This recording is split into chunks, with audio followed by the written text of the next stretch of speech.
زندگی میں پہلی دفعہ کائنات کی زندگی میں پہلی دفعہ جبریل انسانی شکل میں اونٹ پہ آئے، آگے جبریل اور پیچھے ابراہیم علیہ السلام، بچہ اور بیگم بھی ہاجرہ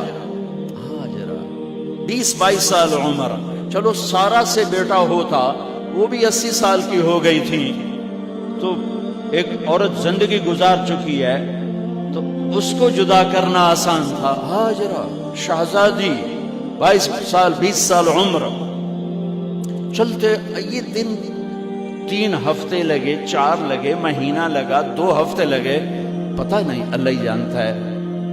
لیکن جب مکہ کی وادی میں پہنچے، جب نہ انسان، نہ درخت، نہ پانی، نہ سایہ، نہ غذا، اور ایک نشیب وادی جس کے چاروں طرف پہاڑ، صفا، مروہ، جبل ابی قبیس اور جبل ہندی یا جبل عمر، آج کل اس کا نام ہے، پتہ نہیں اس وقت کیا نام تھا، اب تو سارے صاف ہو گئے۔ یہ 4 پہاڑوں میں ایک نشیب آیا، تو جبریل نے کہا یہاں اپنے بچے اور بیوی کو اتار دیں اور واپس چلے جائیں۔ جب آگ میں ڈالا تھا تو ایک لفظ نہیں بولے تھے، اور ایک طرف ہوا کا فرشتہ، ایک طرف پانی کا فرشتہ کہ ہم آپ کی مدد کریں، کہ اما الیک فلا، نہیں تمہاری ضرورت نہیں، اما الی اللہ فنعم، اللہ ویکھ رہا ہے، انہوں بچاونا ہوا تو بچا دے سی، یہ ساڑنا ہوا تو ساڑ دے سی، میں تہاڈی لوڑ بھی فرشتوں سے بھی بے نیاز ہو کے، اور آگ کی طرف جا رہے ہیں خاموشی کے ساتھ، بس ایک لفظ، حسبی اللہ ونعم الوکیل، حسبی اللہ ونعم الوکیل، تیرے سپرد ہر شے۔ اس خوفناک آگ کے سامنے ایسا صبر، ایک لفظ نہیں بولے۔ جب جبریل نے کہا ایتھے چھڑ دے ہو، ایک دم یہاں کیسے چھوڑ دوں، یہاں تو نہ کوئی انسان ہے، نہ اسباب زندگی ہیں، نہ پانی ہے، کچھ بھی نہیں ہے، کیسے چھوڑ دوں؟ کہا آپ کے رب کا فرمان ہے یہیں چھوڑ دو، کہ اس بچے کی پشت سے آخری نبی تشریف لائیں گے اور اس وادی کو میں تشریف لائیں گے۔ اسلمت لرب العالمین، ٹھیک چھوڑ دو۔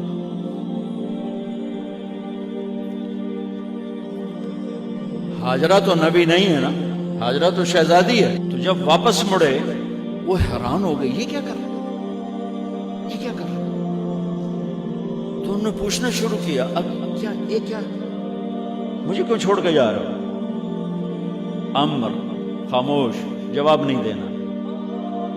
بچہ گود میں ہے، تصور کرو 4000 سال پہلے دا مکہ میں کیویں وکھائی، میں آپ نہیں ویکھ سکتا تو انہوں کیویں وکھائی، کالے پہاڑ، انسان نہیں، ہوا کی سنسناہٹ، دھوپ کی تپش، پہاڑ کی آگ، پتہ نہیں کون سا مہینہ تھا، اللہ ہی جانے، اور وہ جا رہی ہیں ساتھ ساتھ۔ کیوں؟ میرا قصور کی ہے، میں نے چھڑیا کیوں گئی، جاندہ کدے پہ ہیں، کوئی گل تا دس۔ چلتے چلتے کدئی پہنچے، کدئی کوئی 3 میل، تو ہاجرہ کو خیال آیا یہ اللہ کے نبی ہیں، کوئی کتوں نہ گل لائی ہو، تو 3 میل کے بعد اللہ امرک، کیا یہ اللہ نے کہا ہے کہ میں نے اتنے چھاڑ دے تو میرے پتر نو، اللہ کیا ہے؟ تو ابراہیم علیہ السلام نے سر ہلایا، کہ اذن لن یضیعنا اللہ۔ ایک اور ہاجرہ نے جنم لیا، پہلے ایک ماں بن کے سوچ رہی تھی، بیوی بن کے سوچ رہی تھی، اب وہ ایک مومنہ بن کے سوچ ابھری، ایمان والی بن کے سوچ ابھری، اچھا جاؤ جس رب نے کہا ہے وہ رب مجھے ضائع بھی نہیں کرے گا.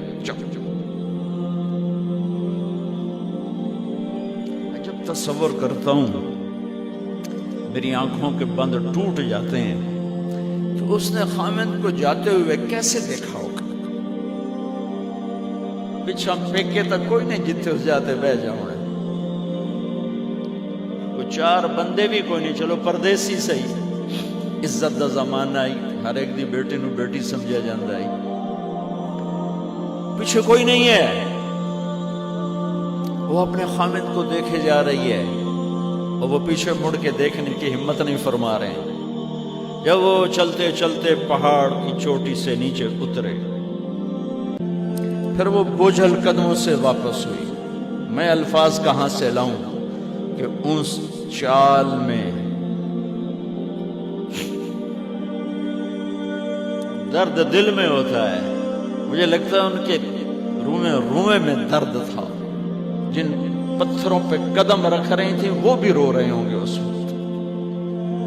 جو ہوا ٹکرا رہی ہوگی وہ بھی دھاڑے مارتے ہوئی گزرتی ہوگی. چمکتے سورج آگ برساتا ہے, وہ آنسو برسا رہا ہوگا اس وقت. اور ابراہیم جیسی ہستی, عزم کے پہاڑ, صبر کے پہاڑ, جب پہاڑ سے نیچے ہوئے تو ایک دم اونٹ سے چھلانگ لگا تھا. بیوی نے نہیں دکھایا. جب نیچے ہو گئے, بیگم غائب ہو گئی, پہاڑ سے نیچے اترے, پھر یوں منہ کر کے ہاتھ اٹھائے, ربنا انی اسکنت من ذریتی بواد غیر ذی زرع عند بیتک المحرم. میرے رب تو میں نے امر کیتا ایتھے چھڑ, اے جنگل نہ بندہ نہ پرند, میں چھڑ کے اے جاندہ پیا. اسلمت لرب العالمین. ابراہیم علیہ السلام کی زندگی پیغام ہے. ہمیں بیوی بچے چھوڑنے کو نہیں کہہ رہا, ہمیں کہہ رہا ہے جھوٹ چھوڑو, فحاشی چھوڑو, بدماشی چھوڑو, بددیانتی چھوڑو, خیانت چھوڑو, شراب چھوڑو, بدکاری چھوڑو, جوا چھوڑو, ظلم چھوڑو. ہم سے یہ مطالبہ, چھوٹا جا مطالبہ ہے. ابراہیم کے آگے تو دو بیویاں اور بیٹھی تھیں, ایک سارا, ایک مدین کی ماں, دو بیویاں. فلسطین کی بستی آباد سرسبز. ہاجرہ کے پاس کیا تھا؟ کالے پہاڑ, پانی بھی کوئی نہیں ہے. مجھے خیال آتا جب رات آئی ہوگی تو رات کا اندھیرا, پہاڑوں کا اندھیرا, کالے پتھروں کا اندھیرا, گہری وادی کا اندھیرا, ان سارے اندھیروں میں ایک عورت کا تصور کرو, معصوم بچے کو گود میں لے کے جب بیٹھی ہوگی تو تاروں نے ابھر کے دیکھا ہوگا کہ یہ کون مائی ہے. تاروں کو مسکراہٹ سے تشبیہ دی جاتی ہے. میں کہتا ہوں اس رات تارے بھی روئے ہوں گے, چاند بھی حیران ہوگا, ایک چکرے کون بی بی بیٹھی ہوئی ہے. اس مائی کی رات کیسے گزری, آنے والا گرم دن کیسے گزرا, پانی ختم ہوا, بچے کی ایڑیاں اور آہو بکا. اللہ زمزم پہلے کیوں نہ کڑھیا؟ اللہ کو پتا تھا میں نے زمزم نکالنا ہے, پہلے کیوں نہیں کڑھیا؟ انہوں روایا کیوں, مانو دوڑایا کیوں؟ صفا مروہ پھر پھر پھر پھر سینہ پاٹ گیا. یہ میرے اللہ نے دنیا کو امتحان کی جگہ بنایا ہے. قل الف لام میم احسب الناس ان يتركوا ان يقولوا آمنا وهم لا يفتنون ولقد فتنا الذين من قبلهم فليعلمن الله الذين صدقوا وليعلمن الكاذبين. میں تمہیں, تسی کلمہ پڑھا ہے نا میرا, اب میں امتحان لوں گا. تسی پہلی تو دوئی چ نہیں جامن دین دیو جب تے امتحان پاس نہ کرے.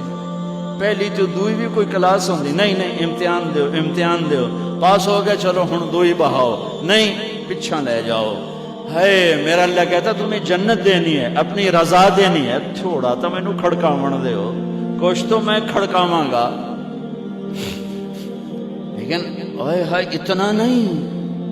جب میں صفا مروہ چلتا ہوں تو مجھے اماں ہاجرہ کا خیال آتا ہے کہ ہم تو گیلری میں چل رہے ہیں بڑے آرام سے, وہ تو ایک پہاڑ پہ چڑھتی اترتی، دوسرے پہ چڑھتی اترتی، انہیں پتا تھا اللہ کی قسم کوئی انسان نہیں، لیکن بچے کو تڑپنا دیکھ نہیں رہی ماں، دیکھنے کی جرت نہیں ہے۔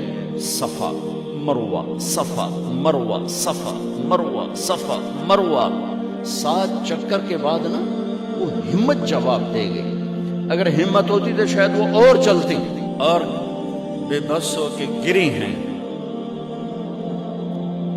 اور آخری نظر بیٹے کو دیکھنا چاہا کہ میں ایتھے مر جاواں او اتھے مر جاواں، نہ او میرا مرنا ویکھے نہ میں او دا مرنا ویکھ۔ جس امت کی بنیاد اتنی بڑی قربانی پر ہو، وہ امت کہے سود کے بغیر گزارا نہیں، جھوٹ کے بغیر گزارا۔ سارے بازار کے تاجروں سے پوچھو، کہتے ہیں جھوٹ کے بغیر دکانداری۔ یہ سارے، میں وکیلوں کو کیا کہوں، قانون ہی کالا ہے، وہ کہتے ہیں جھوٹ کے بغیر کیس نہیں۔ سیاستدانوں سے پوچھو، جھوٹ کے بغیر سیاست نہیں۔ کہاں سے لائے ہو یہ علم؟ کس کو جھٹلا رہے ہو؟ اپنے نبی کو؟ کون سے پیمانے بنا دیے تم نے؟ تو کلمہ توحید و رسالت کے، عشق رسول کے کون سے پیمانے بنائے ہیں؟ میرے نبی نے فرمایا میرا امتی ہر گناہ کر سکتا ہے، ایک جھوٹ کبھی نہیں بولے گا، ایک دھوکہ کبھی نہیں دے گا۔ سارا پاکستان جھوٹ اور دھوکے کا گٹر بن گیا ہے۔ بازار، شہر، دیہات، منڈیاں، فیکٹریاں، وزارتیں، صدارتیں، دفاتر، عدالتیں، جس ملک کی عدالت ظلم و ستم پر اٹھ رہے ہو، میں کتھے جا کے ہنج کٹوں، کتھے جا کے ٹکر مارا۔ یہ ہاجرہ کا قصہ اس لیے ہے کہ اللہ پر ہر چیز قربان کرو۔ قربان نہیں، اللہ ہر ایک سے نہیں لیتا، وہ حسین جیسوں سے لی، وہ ابراہیم جیسوں سے لی، وہ صحابہ سے لی۔ گندگی کے کیڑے تو وہ گر گئیں کہ میں یہاں مر جاؤں، اسماعیل وہاں مر جائے، اور نو میں نے ویکھے، میں نے ویکھے، لیکن ایک ایسے الوداعی نظر ڈالی کہ پتہ نہیں کہ میں مردہ پہ ہے۔ تو میرے رب کا غیبی نظام حرکت میں آ چکا تھا۔ ایک خوبصورت جوان کو دیکھا جو وہاں کھڑا ہوا ہے، تو ماں کی ممتا نے پھر انگڑائی لی اور پھر دوڑی، ساری تھکاوٹوں کو بھلا کر، پھٹے ہوئے سینے کو بھلا کر قریب آئیں تو وہ تو غائب ہو چکا تھا۔ جبریل انسانی شکل میں پر مارا، بچے کی ایڑیوں سے زمزم نکالا، پانی کا چشمہ نکالا، اور وہ غائب، وہ پانی ابل رہا تھا۔ ان کا زمزم زمزم، عبرانی زبان میں زمزم، رک جا رک جا۔ میرے نبی نے کہا اللہ میری ماں کا بھلا کرے، وہ زمزم نہ کہتی تو یہ پورا اللہ دریا بنا دیتا، پر اللہ نے انہوں کھوئی بڑا بنائی، دریا نہیں بنا بنا۔ کیا پانی ہے؟ کنویں کا پانی کھڑا ہو، بیچ میں مینڈک پیدا ہو جاتے ہیں، کیڑے پیدا ہو جاتے ہیں، کتنے پونگ پیدا ہو جاتے ہیں، مچھر پیدا ہو جاتے ہیں، اس میں گھاس نکل آتی ہے، کائی نکل آتی ہے۔ ساری دنیا میں پھر کے جاؤ دیکھو، واحد زمزم کا کنواں ہے جس میں مینڈک پیدا نہیں ہوتا، کیڑے پیدا نہیں ہوتے، پونگ پیدا نہیں ہوتے، کوئی مچھر پیدا نہیں ہوتا، کوئی گھاس پیدا نہیں ہوتا، کوئی کائی پیدا نہیں ہوتی، صاف شفاف۔ اور جو ہی اوپر سے موٹر چلتی ہے پانی کو کھینچنے کے لیے تو 6-7 سوراخ ہیں۔ سب سے بڑا سوراخ بیت اللہ کی طرف ہے، حجر اسود کی طرف ہے، اس سے پانی ابلتا ہے طوفان کی طرح، اور جو ہی موٹر بند ہوتی ہے تو وہ چشمے کا پانی، وہ سوراخوں سے پانی بند ہو جاتا ہے۔ یہ میرے رب کی مدد، نصرت، کہ تم اللہ کو راضی کرنے کے لیے قدم اٹھاؤ، تمہارا ہاتھ پکڑ لے گی، تم اس کی رحمت تمہیں اپنی چھاؤں میں لے لے گی۔